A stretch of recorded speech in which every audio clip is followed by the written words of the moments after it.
चलिए आगे बढ़ते हैं। अब हम करप्शन पर भारतीय राजनीति में विरोधाभास के अल्ट्रा प्रोमैक्स वर्जन का विश्लेषण करेंगे। विरोधाभास के अल्ट्रा प्रोमैक्स वर्जन 9 साल पहले यानी कि साल 2013 में जब अरविंद केजरीवाल पहली बार दिल्ली के मुख्यमंत्री बने थे तो उन्होंने दिल्ली की जनता से कहा था कि दिल्ली के लोग स्पाई कैम्स यानी कि खुफिया कैमरे खरीद लें या फिर अपने मोबाइल फोन से रिश्वत लेने वालों का स्टिंग ऑपरेशन कर ले। ये उन्होंने कहा था 2013 में। स्टिंग ऑपरेशन कैसे करना है यह सिखाया भी गया था। बाकायदा ये सिखाने के लिए एक हेल्पलाइन नंबर भी जारी किया गया था कि कोई अगर रिश्वत लेता है तो स्टिंग ऑपरेशन कर लीजिए। आपसे कोई रिश्वत मांगे कहीं पे, आप तुरंत उसकी रिकॉर्डिंग कर लो, स्टिंग कर लो, उसका ऑडियो रिकॉर्डिंग कर लो, वीडियो रिकॉर्डिंग कर लो, जो रिकॉर्डिंग हो सके वो रिकॉर्डिंग कर लो। वो रिकॉर्डिंग करके आप हमारे एंटी करप्शन डिपार्टमेंट में लाके सुना दो और एंटी करप्शन डिपार्टमेंट आपके साथ मिलकर ट्रैप प्ले करेगा और उस ऑफिसर को गिरफ्तार कर लेगा। जब अरविंद केजरीवाल ने ऐलान किया था तो दिल्ली के पालिका बाजार में खुफिया कैमरों की सेल 100% तक बढ़ गई थी, लेकिन आज पिछले 78 दिनों में उसी आम आदमी पार्टी के नेताओं के खिलाफ हर 13 दिन में एक स्टिंग ऑपरेशन हो रहा है। आम आदमी पार्टी के खिलाफ हर 13 दिन में, पिछले 175 दिनों से हर 19वें दिन में एक आरोप लग रहा है। 175 दिनों में अरविंद केजरीवाल ने 2011 में राजनीतिक पार्टी बनाने से पहले दिल्ली के रामलीला ग्राउंड में एक बात कही थी। उन्होंने कहा था कि गड़बड़ कुर्सी में है और जो कुर्सी पर बैठता है वो करप्ट हो जाता है।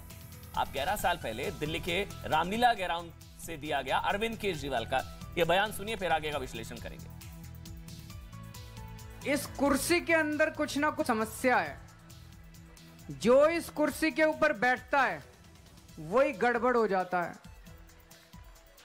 तो कहीं ऐसा तो नहीं कि इस आंदोलन से जब विकल्प निकलेगा और वो लोग जब कुर्सी पे जाके बैठेंगे कहीं वो ना भ्रष्ट हो जाएं, कहीं वो ना गड़बड़ करने लगें। ये एक भारी चिंता है हम लोगों के मन में।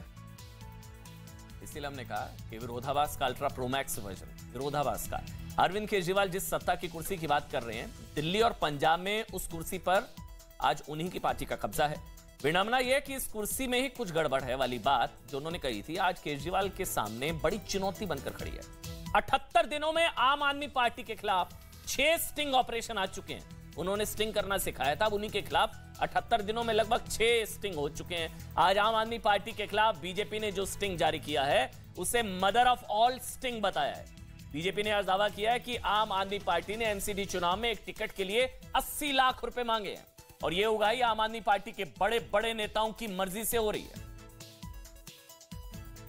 बहन बिंदु जी कहती हैं मैं पूरा तो अभी मैं पहला टोकन दे देती हूं और टोकन कितने का, 21 लाख का मैं टोकन दे देती हूं और बाद में फिर मैं 40 लाख दूंगी और उसके बाद में फिर 21 लाख दूंगी, कुल मिलाकर के लगभग 80 लाख रुपए दिया जाएगा।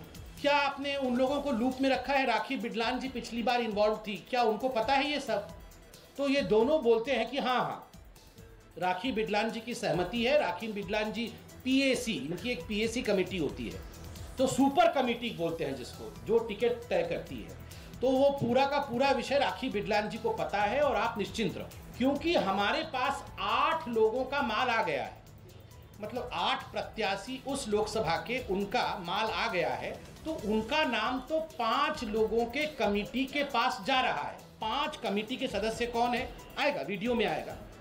गोपाल राय, सौरभ भारद्वाज, दुर्गेश पाठक, अतशी मार्लेना और आदिल खान जो एपीएमसी के चेयरमैन हैं। तो ये 5 लोग नाराज हो जाएंगे और आपका पैसा जब आ जाएगा तो नाम भी चला जाएगा। तो आम आदमी पार्टी ने तो बीजेपी के आरोपों को एक तरीके से राजनीति के मनोहर कहानियां बताकर खुद को पाक सा बता दिया, लेकिन बीजेपी का कहना है कि यह आम आदमी पार्टी और कुर्सी का करप्शन वाला किस्सा है। और ऐसा इसलिए कहा जा रहा है क्योंकि आम आदमी पार्टी के नेता और दिल्ली के स्वास्थ्य मंत्री सत्येंद्र जैन मनी लॉन्ड्रिंग के आरोप में जेल में बंद है। कैलाश गहलोत डीटीसी बस खरीद घोटाले के आरोपी हैं। दिल्ली के उप मुख्यमंत्री मनीष सिसोदिया शराब घोटाले के आरोपी हैं। अमानतुल्लाह खान वक्फ बोर्ड भ्रष्टाचार मामले में जेल जा चुके हैं। हालांकि फिलहाल वो जमानत पर हैं। आम आदमी पार्टी के विधायक अखिलेश प्रति त्रिपाठी कैश फॉर टिकट कांड से घिरे हुए हैं। इसी तरह गुजरात से आम आदमी पार्टी के पूर्व उम्मीदवार कंचन जरीवाला से तो उल्टा उनकी विधानसभा में आम आदमी पार्टी के कार्यकर्ताओं ने पैसे मांगे। ये आरोप खुद जरीवाला के हैं। आम आदमी पार्टी के विधायक मुकेश गोयल पर एमसीडी चुनाव में टिकट के बदले घूस लेने के आरोप लगे। इसी तरह विजय सिंगला को भ्रष्टाचार के आरोप में तो जैस्मिन शाह को पद का दुरुपयोग करने के मामले में बर्खास्त किया गया। उसी का ये करप्शन वाला किस्सा बताता है कि गड़बड़ वाकई कुर्सी में ही है, क्योंकि कुल मिलाकर पिछले 175 दिनों में आम आदमी पार्टी के 9 बड़े नेताओं पर इस तरह के आरोप लग चुके हैं। ध्यान से सुनिएगा, 175 दिनों में आम आदमी पार्टी के 9 बड़े नेताओं पर इस तरह के आरोप, यानी कि औसतन 19 दिनों में एक नेता पर आरोप, हर 19 दिन में एक नेता पर आरोप। यानी कि अगर सियासत की पिच में, अगर क्रिकेट की लैंग्वेज में समझाया जाए आपको, तो सियासत की पिच पर हर 19 दिन में आम आदमी पार्टी के किसी ना किसी नेता के खिलाफ आउट की अपील की गई है। और एक दिवसीय क्रिकेट में 19 का बॉलिंग स्ट्राइक रेट बहुत अच्छा माना जाता है वैसे। इसी तरह पिछले 78 दिनों में आम आदमी पार्टी के खिलाफ 6 स्टिंग ऑपरेशन सामने आ चुके हैं, यानी कि हर 13 दिन एक स्टिंग, हर 13 दिन एक स्टिंग। अब सवाल यह है कि करप्शन को जड़ से खत्म करने का वादा करके सरकार बनाने वाली आम आदमी पार्टी या आम आदमी पार्टी जैसा दल खुद इस भ्रष्टाचार के दलदल में कैसे फंस गया, आरोपों में कैसे फंस गया, कैसे केजरीवाल की पार्टी की स्थिति इस तस्वीर जैसी हो गई जिसमें देखिए एक तरफ तो सुधारों का कालीन बिछाया गया है, दूसरी तरफ एक तरफ सुधारों का कालीन बिछाया गया और दूसरी तरफ करप्शन के आरोपी उसी कारपेट को पीछे से लपेटने में लगे हैं। आज हमने इस पर विचार किया, हमने इसका विश्लेषण किया, तो हमें 5 बड़ी बातें समझ में आई हैं। इसको बहुत ध्यान से समझिएगा। पहली बड़ी बात यह है जो अब हम बताने जा रहे हैं, जो 5 बड़ी बातें हमने आपको अब हम समझाने जा रहे हैं, वो जो खुद अरविंद केजरीवाल ने 11 साल पहले रामलीला ग्राउंड से कही थी। गड़बड़ कुर्सी में ही है, जो कुर्सी पर बैठता है वही करप्ट होने लगता है। वैसे भी अंग्रेजी में एक कहावत है, power corrupts and absolute power corrupts absolutely. यानी कि जैसे ही किसी को शक्ति मिलती है वो उस शक्ति का दुरुपयोग करने लगता है। 1971 में स्टैनफोर्ड यूनिवर्सिटी, जो हम आपको दिखा रहे हैं, इसे समझने के लिए इसमें दरअसल एक प्रयोग किया गया स्टैनफोर्ड यूनिवर्सिटी में 1971 में, कि हाउ पावर करप्ट्स, कैसे पावर करप्ट करती है, जिसका नाम था, एक एक्सरसाइज की गई प्रिजन एक्सपेरिमेंट। इसमें कुछ छात्रों को एक नकली जेल का गार्ड बना दिया गया। जेल का गार्ड बनते ही इन छात्रों के पास असीम शक्तियां आ गई और इन्होंने बाकी लोगों को परेशान करना शुरू कर दिया। अमेरिका के 16वें राष्ट्रपति अब्राहम लिंकन ने कहा था कि अगर आपको किसी व्यक्ति के चरित्र की परीक्षा लेनी है तो आप उसे असीमित ताकत दे दीजिए, फिर देखिए कि वो क्या करता है। Power corrupts. भ्रष्टाचार के आरोपों वाले दलदल में फंसते जाने की दूसरी सबसे बड़ी वजह यह है, केजरीवाल दरअसल जिस एंटी करप्शन कैंपेन के दम पर सत्ता में आए थे ना, India against corruption, anti corruption campaign के दम पर जिस सत्ता में आए थे वो, उन्होंने उस एंटी करप्शन मूवमेंट को एंटी मोदी कैंपेन में बदल दिया है। तीसरी बड़ी वजह यह है कि अरविंद केजरीवाल भी बाकी पार्टियों की तरह अब ध्रुवीकरण की राजनीति में यकीन रखने लगे हैं और शायद उनके लिए करप्शन का मुद्दा अब उतना धारदार नहीं रहा, या उनकी छवि भी धूमिल हो चुकी है करप्शन को लेकर।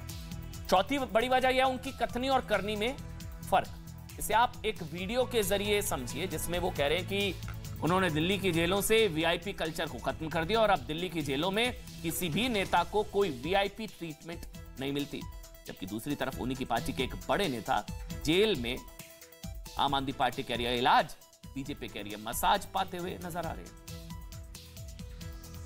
इन नेताओं ने अपनी जेलों के अंदर अपने लिए वीआईपी रूम बना रखे थे कि कोई नेता जाएगा, जेल में जाएगा तो उसके लिए अलग से एक वीआईपी सूट होता था, कोई नेता जाएगा तो वहां पे उसके ये सारे सील कर दिए। कोई नेता हो चाहे कोई कैसा भी हो, जैसे बाकी कैदी रहते हैं वैसे उसको रहना।